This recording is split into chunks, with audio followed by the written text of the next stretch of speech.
See, I didn't claim I'm a scholar. I'm still learning, right? I'm not a scholar either, nor am I, but I make sure to have the source material written. So what? So do you. Because you are inviting people, you have to be prepared. I don't. Did you hear what he just said? You're running a live stream. You're running a show, so you have to be prepared. I don't.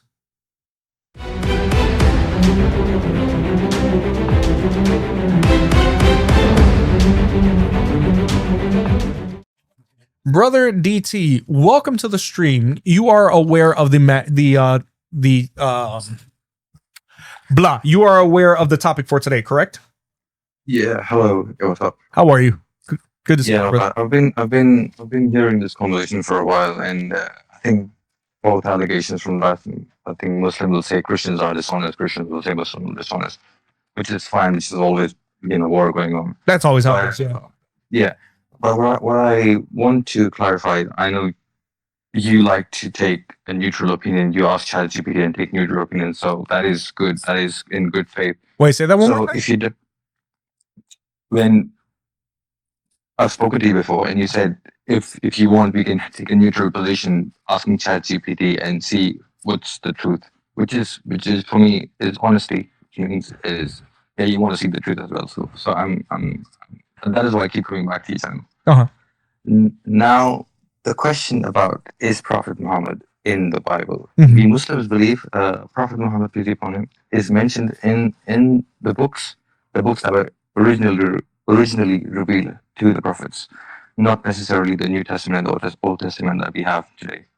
Having said that, I think the previous brother Muslim rightly said that there could be a lot of inference to alluding to Prophet Muhammad, peace be upon him. Now, if you don't mind, to make my argument, can you use ChatGPT to have a neutral opinion? Well, I mean, ChatGPT is going to be as neutral as you make it. I don't listen. I went, and I'm going to make this clear once and for all, because I don't know why people keep mentioning it to me. You have people like Lily J who are literally. I'm not going to put. Trust me, I'm not going to put anything Lily just says. Oh no. I'm not worried about that. What I'm saying is that I don't care about the neutral stance. You can use whatever you want. At the end of the day, it's about honesty. It's about intellectual honesty, right? So I don't care. My question to you is, can you prove that Muhammad is in the Bible? That's it. It's not about anything else. Yeah, I can show you there's a lot of inference to the Bible. You might disagree. What I'm saying is because you say Muslims do exegesis in the Bible, not exegesis. That's what I'm saying. If you use ChatGPT to have that neutral opinion, probably we can come to some common ground. Well, sure, we can try to come to common ground, but I don't know why you keep mentioning ChatGPT. I don't need it. If you want to use it, feel free. It doesn't matter. It's completely your call. You want to use it now? You can if you want to. Now, I've used it. That's why I'm asking you. Okay, go ahead. Okay. So can you use a prompt saying, as a neutral historian with no religious affiliation or bias, can you analyze a few verses in the Bible and I'll give you which verses? That's going to be the prompt. Go ahead and use it and then read me what you get. I said I'm not going to use it. Go ahead and then give your answer, and I will address your answer. The answer is going to be only one. That's coming from Prophet Muhammad. I'm sorry. The answer is only one. Prophet Muhammad. What about it? The answer is only one. Yeah, and that is Prophet Muhammad. And this is a neutral prompt without any bias, and I give a few. What was the question? As a neutral historian with no religious affiliation or bias, analyze the following verses from the Old and New Testament and identify which individual historical figure could these be pointing towards. Base your analysis purely on historical evidence, documented actions, and characteristics of known individuals. So I'm making it as neutral as possible. I'm making it a level field for all of us. Right. And what verses did you put in there? I put verses from Genesis, Deuteronomy, Isaiah, John. Yeah. Mixed everything. Okay. So you're saying that you use ChatGPT and it told you that those verses could only be talking about Muhammad. That's what you're claiming. Yes. Okay. Yeah. So here's the thing, brother. You are talking about. I don't know why. I don't know what your interest is in using the AI. If that's how you like to do it, that's fine. No, I can defend them without AI. I can defend them without AI. Okay, so here's the thing. You're making it a neutral field. That's why, because you will say I'm biased. I'll say you're. No, I don't care. At the end of the day, nobody is going to look at what you're saying ChatGPT says and says, oh, like, here's the thing. If you can say that, and you're free to say whatever you want, so long as you're respectful, which you are.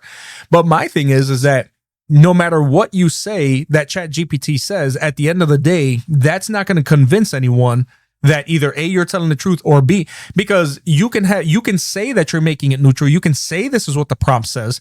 But at the end of the day, you got people like Lily J making. What's funny is that you've had Christian apologists. I don't listen to Lily J. You don't have to refer. I don't listen to.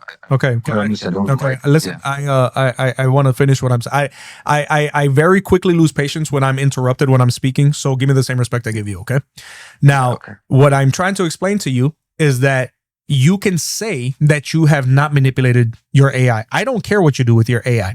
The point that I'm making to you is that you can tell me whatever you want, but I have seen Christian apologists look and run the same questions that Lily J does. And the reason I keep bringing her up is because she's using it in a way that she's trying to make it seem like the exact thing that you did, where she's saying, I've never done anything to ChatGPT. And when I ask it this question, it tells me that what makes the most sense in religion is to be a Muslim. And then you will have countless others ask the same exact question as she did, and it will give a completely different answer. So you're appealing to an AI that it's fine if that's what you want to do. But at the end of the day, you had to come point by point and tell me what it is that you think Muhammad is in, because there's no way that unless you have in some other way manipulated the engine, that it's going to tell you that it's Muhammad. There's no way.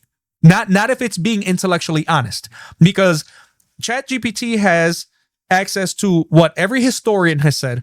And as I have made clear on this stream, there was not a single rabbi, scholar, Jewish or Christian or early church father that ever once spoke of some person, some Arabian man who was going to come centuries after the events of Jesus Christ.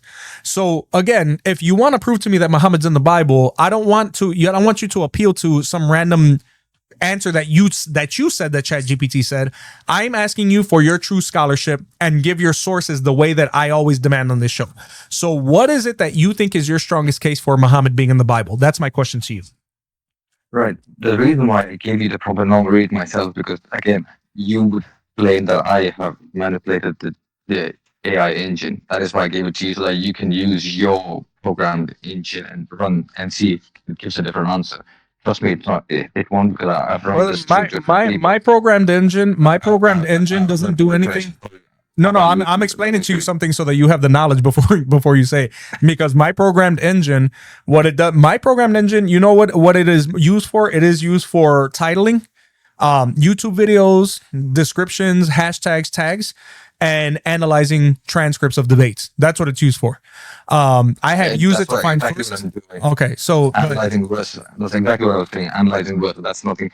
Exactly what you do. That's what I was giving you. Nothing else. Okay, so what is your claim? What is your strongest claim that you think means that Muhammad's in the Bible? That's all I want to talk about. I don't know, guys.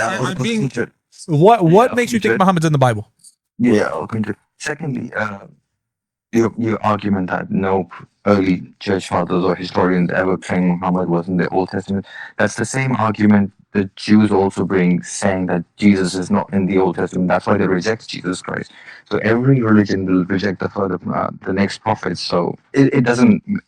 If people rejecting someone doesn't make that true. So that's actually blatantly false, because not all Jews rejected Jesus Christ. Actually, the thousands of people that accepted Christ were Jewish, because Jesus himself was also Jewish. Yes, some Jews rejected him and some did not.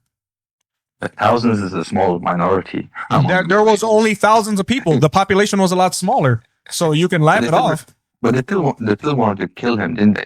Okay, brother. I'm gonna say. Listen. I'm trying to. Oh God. Maybe I'm just being too kind. I don't listen, brother. Muhammad is not in the Bible. Prove me wrong. I don't want your explanations of Jesus Christ or the Jews or anything like this. I'm asking you a question. Triggered? I'm not getting triggered. I'm asking you to be respectful. Right. The topic is Muhammad is not in the Bible. Address that and only that. I don't understand why will this is address hard. it. Okay, so I will where is address Muhammad it. in the Bible? I am just saying, be consistent with your applications of logic. That's it. Okay, DT, I'm being Okay. consistent. I have Okay. spoken Okay, nothing of now let's Muhammad go- not being in let's the go. Bible since I started. Let's go to Isaiah. Okay. Thank you. Isaiah 29, verse 12. It's a prophecy. Now you tell me, who can this allude to except Prophet Muhammad, peace be upon him? Isaiah 29:12. Yeah. That's what you're hanging your head on. Yeah. Okay. Let's dismantle Isaiah 29:12. Supposedly a prophet about Muhammad, ladies and gentlemen. What does Isaiah 29:12 say? And the book is delivered to him that is not learned, saying, read this, I pray thee. And he said, I am not learned. That's what you're talking about? Because I guess you're alluding to the fact that Muhammad is illiterate, so that's what you think they're talking about, right? Now, here comes That's a wild look. I'm sorry? That's not the bit. Okay. That's not the bit. Then what is it? You make your argument and I'll explain it. I'm sorry? You make your argument and I'll explain you why that was Okay. only be. All right. So here comes a wild leap from Muslims, ladies and gentlemen.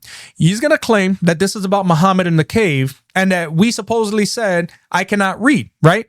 And upon being commanded by the angel, even though he could not read. So let's look at what this actually is. The full context of Isaiah 29. Let's read verses 9 through 14.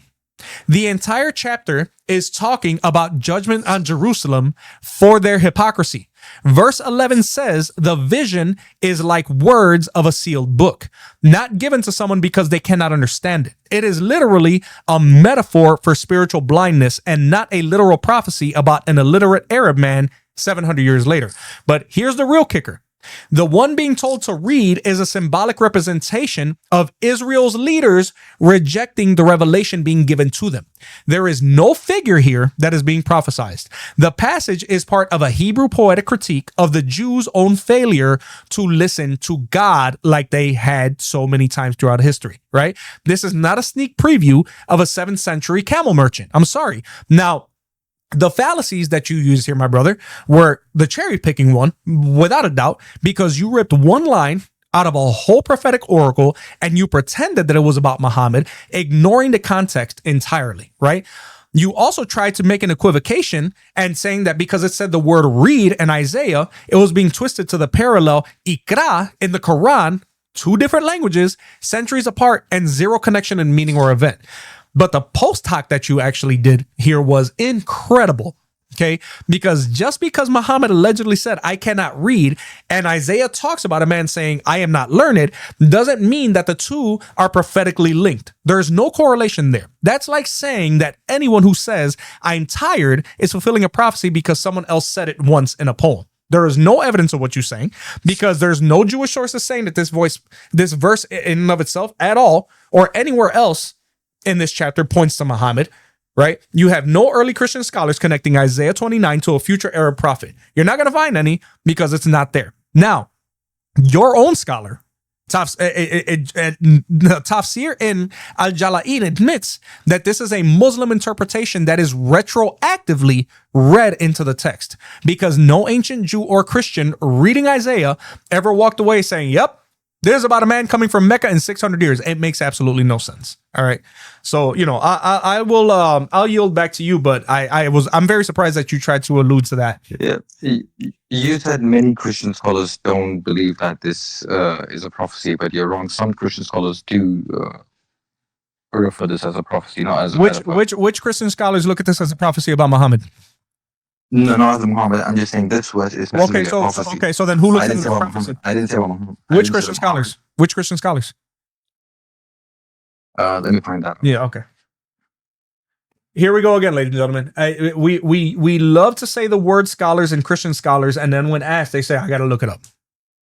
Yeah, so I don't remember everyone name from the top of my head, do I? Yeah, brother, but if you're going to make a point, you should probably know what you're saying. Like, if you're going to say, well, I know this because this is my evidence. Well, can you show me the evidence? Oh, no, I got to look for it.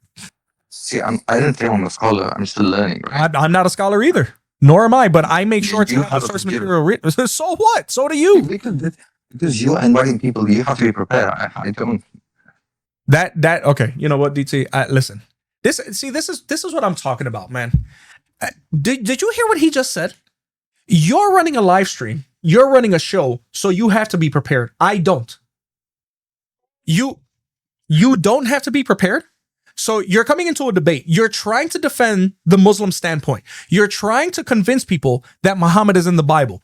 But your follow-up comment is that I'm in front of a computer running a live stream, so I have to be prepared, and you do not. This is your mind on Islam, ladies and gentlemen. I do not now, nor will I ever understand it. To claim that there are Christian scholars that are looking at this as a prophecy is incredible to me. Incredible to me. And then when I ask you which ones, you say, well, I have to look it up. Then why did you say it? You said Isaiah 29:12 is about Muhammad. And when I asked you which Christian scholar said it's about Muhammad, so well, I didn't say they said it's about Muhammad. I said that they read it as a prophecy. Okay, which Christian scholars read it as a prophecy? I don't know. I have to look it up. Well, why are you saying it if you're not prepared? Well, you have a computer and it's your job to be prepared, but I don't have to be prepared, even though I'm coming in here trying to defend a Muslim standpoint. This is your mind on Islam, ladies and gentlemen.